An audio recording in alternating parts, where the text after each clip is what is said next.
এই সরকার যখন take over করে তখন তো আপনি দেখলেন যে নট অনলি দ্যাট যে ফেসিস সরকারের আমলে যে ব্যাংকগুলোকে দুর্বল করে দেওয়া হয়েছে, লক্ষ কোটি টাকা বাংলাদেশ থেকে সাইফন করা হয়েছে এবং অনেকগুলি নামকরা bank, both established bank like Islamic bank, এগুলাকে ফিনিশ করে দেওয়া হয়েছে।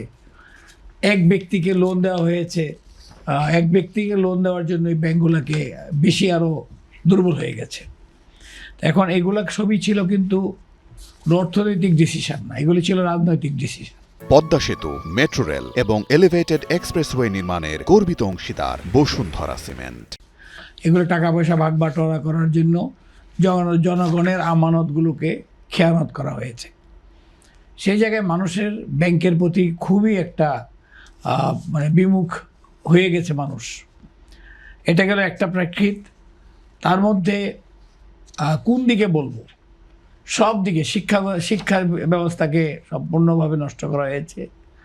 তারপরে আপনার স্বাস্থ্য খাতকে নষ্ট করা হয়েছে। এইগুলো আবার অন্তর্বর্তী সরকার যেটা আসছে সে তো এসে এটাকে ঠিক করবে কিছুটা। আল্লাহর কি বিয়ে যে সে আরো খারাপ করেছে, মানে এটা বলতে খুব দুঃখ লাগে। কিভাবে খারাপ? যেমন ধরেন মানুষ আর গরিব থেকে আরো গরিবতর হয়েছে।